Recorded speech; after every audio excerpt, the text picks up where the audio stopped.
My main goal is to like build something that people recognize and people see and they're like, that's Aug11, and I know that immediately. Welcome to Honest Ecommerce, a podcast dedicated to cutting through the BS and finding actionable advice for online store owners. I'm your host, Chase Clymer, and I believe running a direct-to-consumer brand does not have to be complicated or a guessing game. On this podcast, we interview founders and experts who are putting in the work and creating real results. I also share my own insights from running our top Shopify consultancy, Electric Eye. We cut the fluff in favor of facts to help you grow your e-commerce business. Let's get on with the show. Hey everybody, welcome back to another episode of Honest Ecommerce. Today, I got a great one for you. I'm bringing to the show Johnny Person. Johnny is the owner and operator of Aug11 Company. Johnny, welcome to the show. Thank you for having me. I'm very grateful to be here. Oh, it's going to be a fun one. So for those that aren't familiar with Aug11, could you tell us a bit more about the company, the products that you guys are bringing to market over there? Yeah, absolutely. So we specialize in making hats, specifically 5-panel structured snapback hats. Our tagline is quality hats that fit perfect guaranteed. We guarantee that they will fit you perfectly. And if not, you get your money back within 30 days of delivery. That's amazing. That's amazing. Now, take me back in time. What was the catalyst to jump into the hat game? How'd you get started? It's kind of an interesting story. So I've worked in the fashion space for about 10 years with a 2-year hiatus, roughly. I had interned as a graphic designer. I've modeled. I've been a West Coast sales rep. I became director of international sales at a very large streetwear agency in Southern California, which is where I'm from initially. I had owned a fashion wholesale company for about 5 years. So I learned about trend forecasting, basically everything you could ever learn about the fashion space I have learned, right? Besides going to like Central St. Martin's to learn design and sewing things. So I got in the blockchain technology space for about 2 years, did very well in that. And then the entire economy tanked. Crypto kind of went away with it. And I was in a space of, I don't know what the heck I'm going to do, right? I don't know what I'm going to do with myself. I took a year off, just kind of established my friendships out here in Atlanta, decided to kind of work on myself, went through a really rough time in my life. And during that time, I was kind of like playing around with this idea of launching a product. I'd always wanted to launch a product, right? My previous businesses were service-based businesses. And I had spent the weekend on a boat with a gentleman who owned a clothing company out in Atlanta, and they had grown pretty large, had a pretty large following. And during that weekend, he was kind of telling me about the back end of his business, and they kind of specialized in hats. That's kind of what they were known for. And after he got done telling me about the back end of his business, I was like, and no offense to this guy by any stretch of the imagination, great kid, right? But after sitting there with him and hearing him kind of tell me about back end of his business, I was like, this guy isn't a fashion guy, right? He's a tech guy. He knows about the back end of the business, but he's not like at his core a fashion guy. Like at my core growing up, I've always fashion has kind of been my thing, right? And I thought to myself at the end of that weekend, I was like, I'm kind of ready to launch into something else. And like, if this kid can do this, I can absolutely do this. I know this entire space like the back of my hand, right? So I sat down, kind of came up with some ideas, and I had been getting served a lot of ads for hats. And I was like, hats seem like a very easy sort of medium to get into launching my first sort of e-commerce company. And I thought about, you don't have to come up with sizing. You have a one size fits most snapback hat. You don't have to deal with huge amounts of inventory when you're doing sweatshirts, when you're doing pants. You can fit 20 pieces into a box, where hats, you can fit 200 pieces into a box. So it just kind of made the most sense for me. And I started to kind of ideate on some ideas. I had hired a designer that I used to work with when I was director of international sales at this company. And we came up with these designs, and I was like, I had the idea of Aug11 in my mind, right? And we can get into the reason why I called it Aug11. So I had him design these, graphics that said Aug11 on the hat. And I thought to myself, I was like, if I'm running ads to this company, I don't want people to have to think about what does Aug11 mean and why would I buy into this brand. I want to come up with something that is as simple and straightforward as possible so that people see it. They don't have to question it. They think that's cool. I want to buy that. They don't have to worry about brand name. They don't have to worry about story, anything like that. And then I went out to this event out here called Alive After 5 in Roswell, and I saw my entire target demographic, ages 21 to 40 wearing these hats that said Easy Does It or Caviar Cowboy or whatever it was, right? And I got home that night and I was like, those are the type of designs I need to come up with. And I was in the gym the next day and I was like, what kind of designs could I come up with?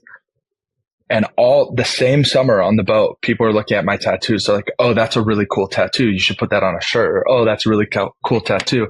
I'd love to wear that on a hoodie or something like that. So it clicked right then and there. I was like, I already have all of these designs tattooed on my body. So I'll pick the 6 best designs. I'll give it off to my cousin who does manufacturing in Los Angeles.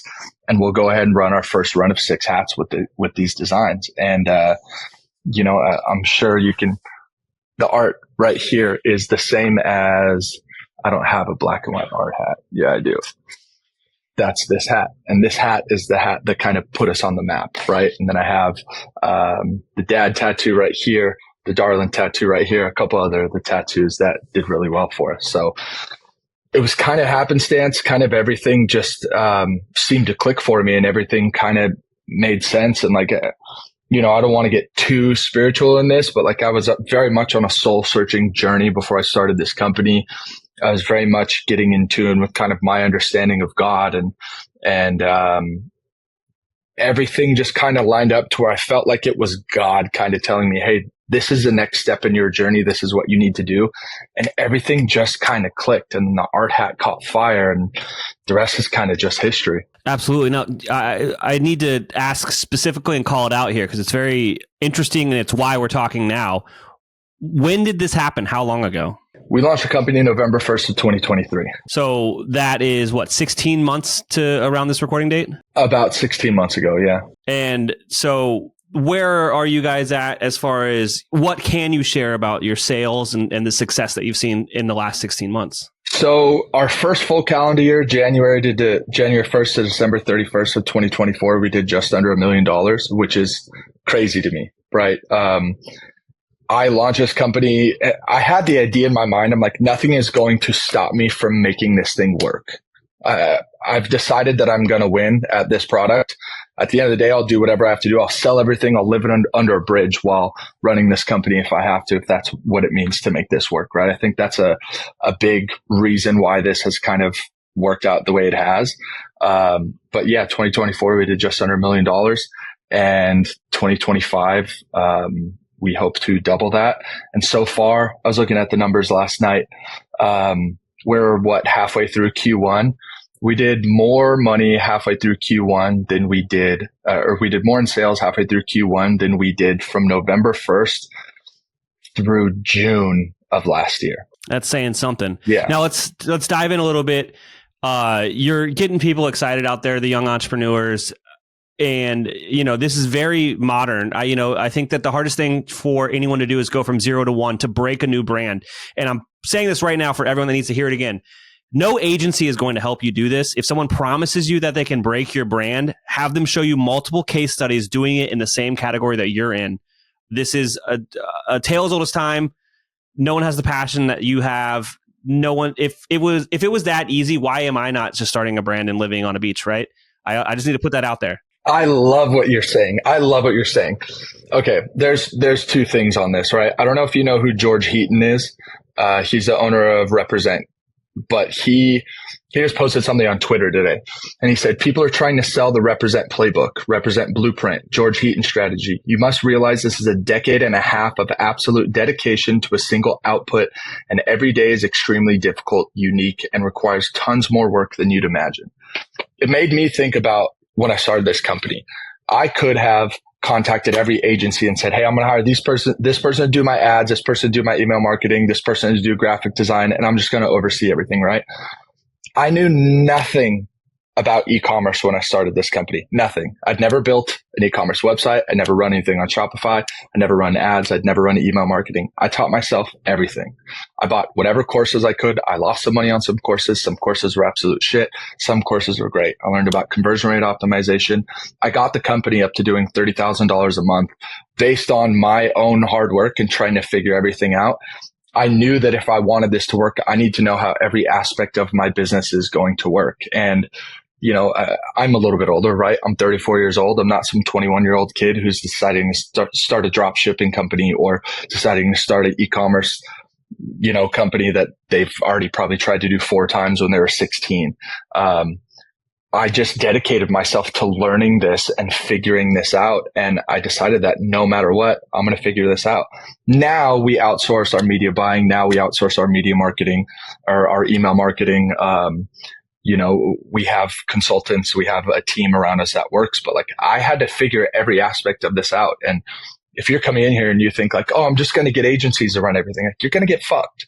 These people are going to fuck you over at the end of the day. You know what I mean? Well, I definitely just want to follow up there. Not all of them, to clarify. Not all of it. Because I know, yeah. No. I agree. I think there's a lot of people with good intentions, but bad execution, right? Yes.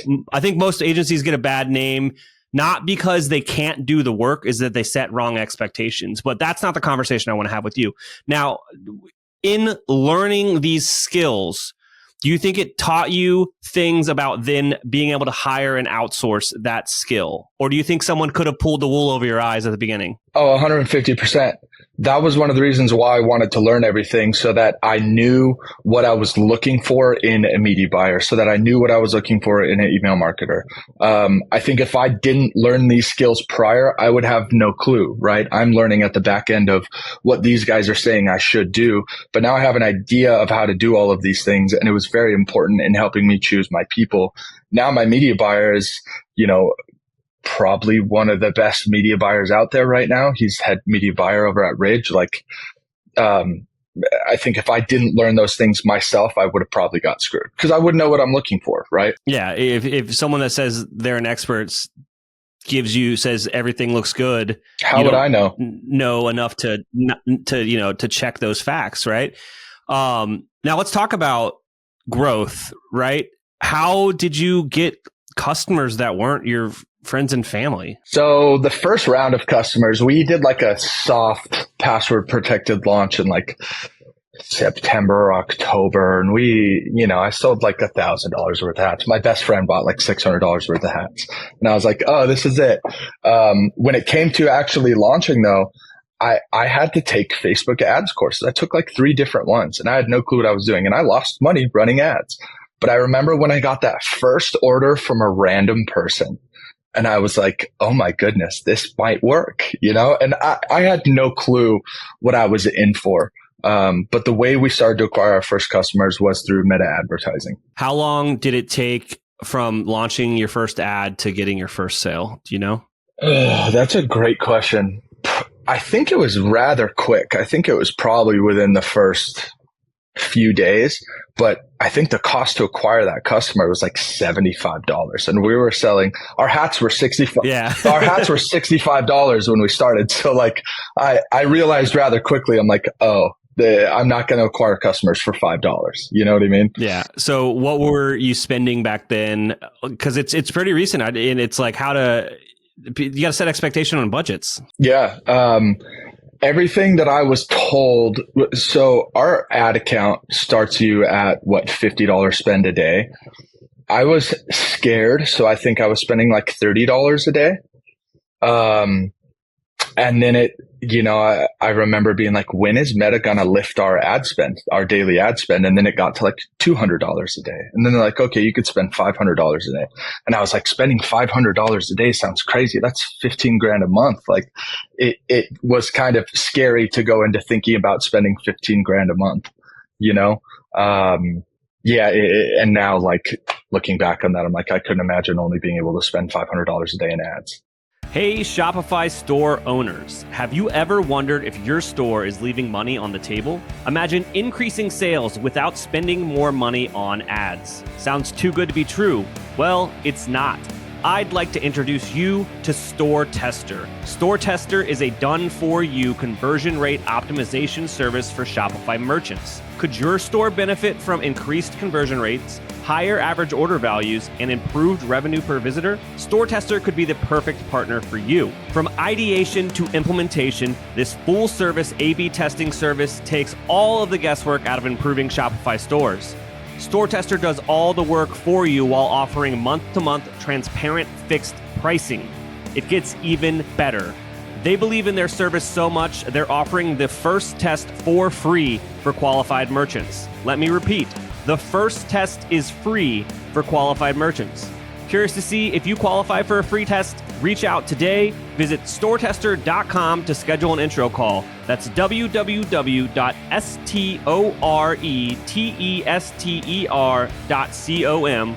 Schedule an intro call today to see if you qualify for a free test.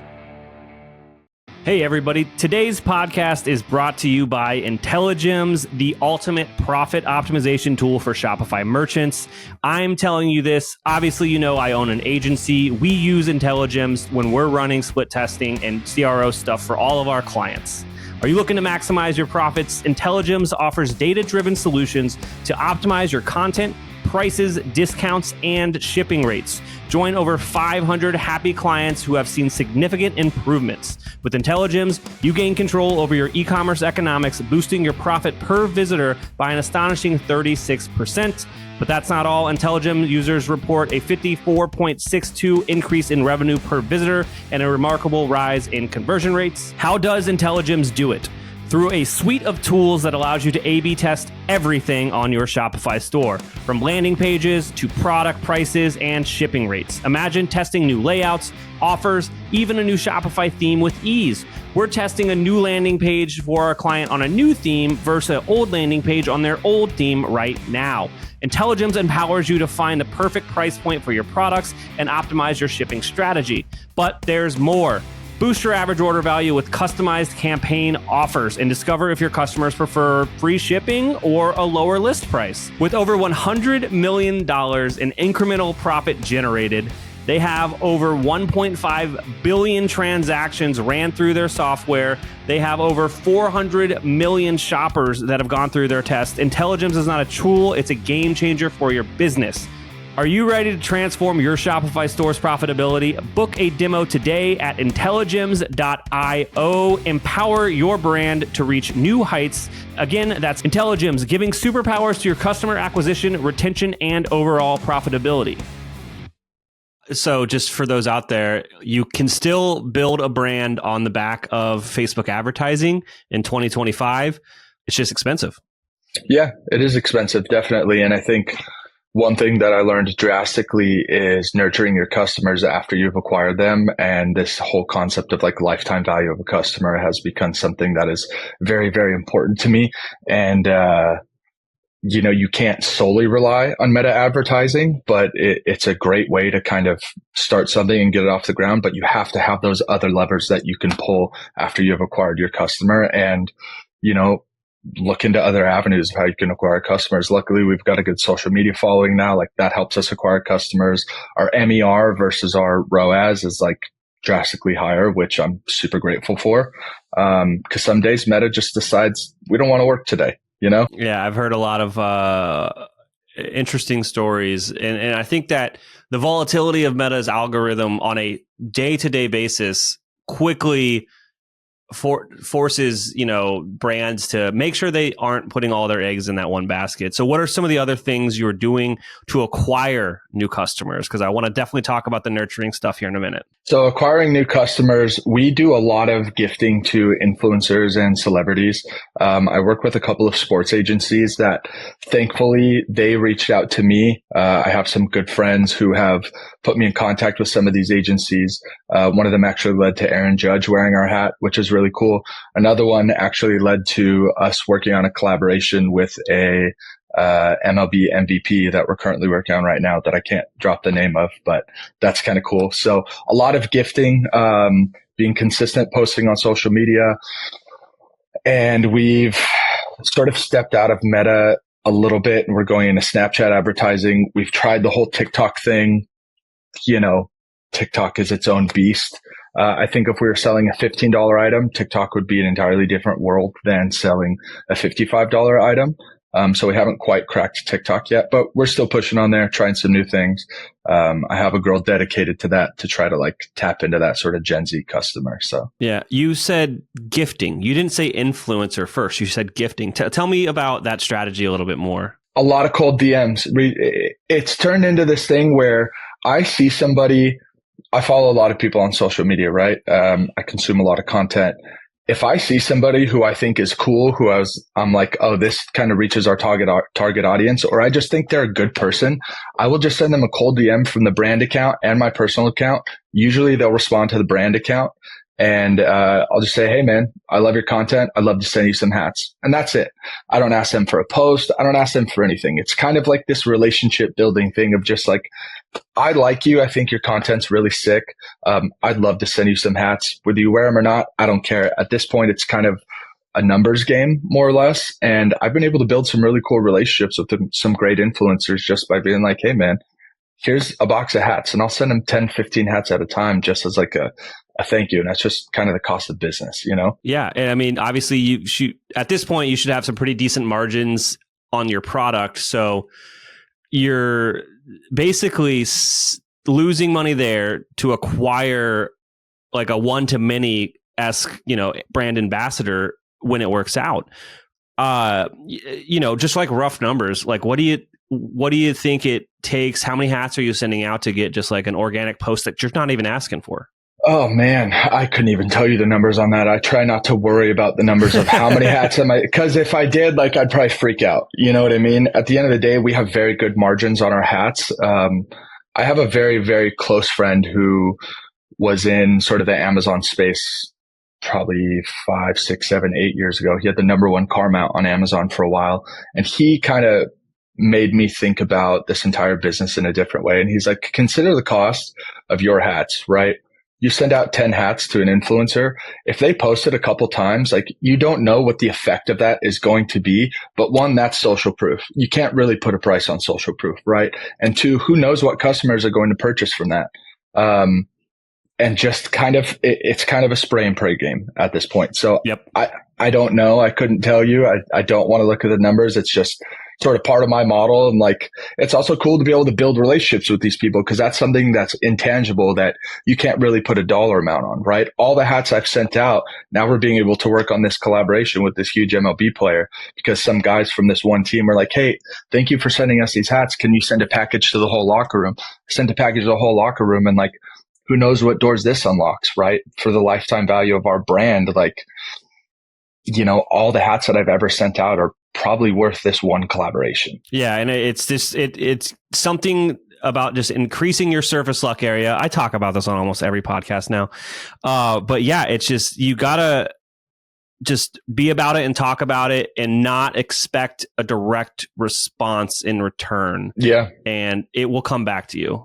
Absolutely. It's kind of putting good energy out there and doing something good for your business. And I can't look at it as, well, how many dollars am I sending out? How many dollars am I getting back? Like, I am building a brand that I want to stand the test of time for, hopefully as long as I'm alive, right? Like, don't get me wrong. I'd love to have an exit of the brand someday, but like, that is not my main goal, more or less. My main goal is to like build something that people recognize and people see, and they're like, that's Aug11, and I know that immediately. Absolutely. Now, let's talk about keeping these awesome customers.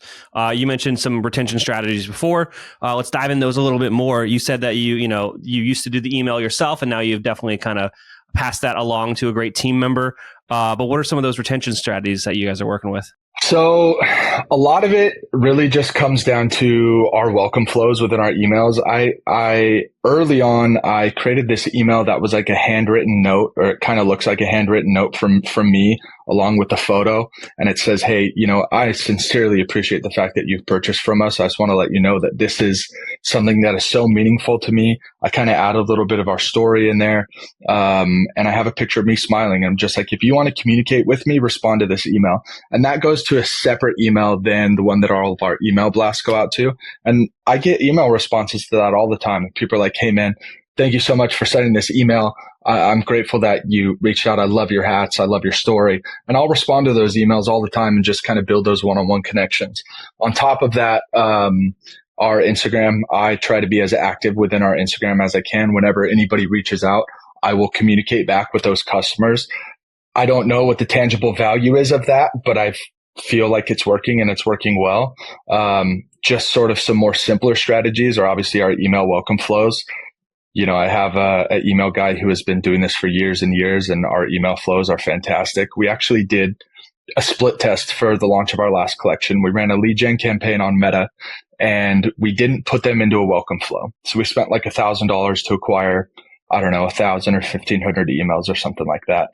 And we didn't put them into a welcome flow. And we split test our everyday consumers that are already on our email list with this lead gen campaign. We had 0 purchases from the lead gen campaign because, and I'm convinced it's because we did not put them into a welcome flow. Everybody else from our standard email list, our conversion rate was through the roof. So that was a very interesting insight for me. And this last collection that we launched, we had our highest ever sales day, our highest ever volume day, without it being, Black Friday, Cyber Monday, without it being a sale day. So being able to nurture those customers and just make sure that you have your proper email flow set up, I think is super important. And then obviously, your retargeting campaigns on Meta, et cetera. Absolutely. Now, there's a lot that we talked about. Is there anything I didn't ask you about that you think would resonate with our audience today? I think the story behind why I called it Aug11 is kind of interesting. Oh, yeah. Let's circle back. So Aug11 stands for August 11th, obviously. August 11th, 2003 is my little sister's birthday. For those who don't know, I've been sober off of drugs and alcohol for 14 years. I was at one point in time addicted to heroin, Xanax, and I drank alcohol like an absolute fish. I used to love drinking fifths of Jägermeister by myself and blacking out. I was 20 years old, sitting in jail for the second time in 2 months. And I went to court and they said, we're going to give you 6 years in prison and a strike on your record. I freaked out. I called my mom on the phone. I said, Mom, you need to get me a lawyer. She said, are you kidding me? You want me to get you a lawyer after everything that you've just put the family through for the last 4 years? My mom and stepdad are going through a nasty divorce. My little sister's there kind of just being like, what's going on? I don't know what to do here, right? Her older brother, who's kind of supposed to be like a, I guess, father figure of sorts, protector, is in jail. We're 13 years apart. She says, are you kidding me? I'm not going to get you a lawyer. Talk to your little sister. She puts my little sister on the phone, and in the cutest, most babyest voice you could ever think of, she says, so does this mean you're not going to live with me anymore? I'm 20 years old. I think I'm big, bad, and tough. Got a couple tattoos. I'm in jail with all these thugs and criminals, right?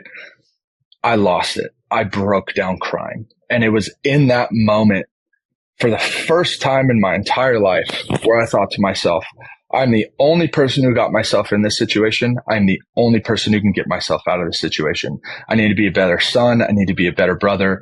I need to turn my life around. And since then, my life has been turned around drastically.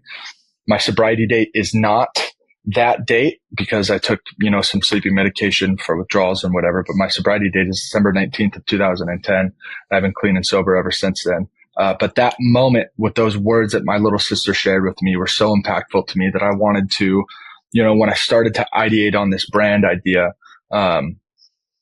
I knew I had wanted to kind of do something that was an homage to my little sister, right? Something as like a thank you, like it marks this moment in time where everything switched for me. And, it was just without that moment, I don't know where I'd be today. I'd probably be dead or in jail at the end of the day. So Aug11 was actually the logo that you see here was actually created for a crypto project from a buddy of mine named John Jang, who is a very good designer. And we were going to launch a product called Aug11, and it kind of never worked out. And when it came time for me to actually launch the hats, I was like, I already have the logo. I already have the brand identity. I already know what to do with this. So yeah, it all kind of worked out for the best. Well, that's a beautiful story, Johnny, and we're so happy that it brought you here. For those that are listening to the podcast and they're like, we got to check out these hats, where should they go? What should they do? www.aug11.co or check out our Instagram, Aug11 Co. You can find all the information that you want there. Or you'll probably get an ad now that you've listened to the podcast. And the way I talk about our ads, it's kind of like the mafia. It's blood in, blood out. You're never going to get away from our ads after you start getting them. So be prepared. Awesome. Johnny, thank you so much for coming on the show today. I appreciate you, Chase. Thank you. We can't thank our guests enough for coming on the show and sharing their knowledge and journey with us. We've got a lot to think about and potentially add into our own businesses. You can find all the links in the show notes.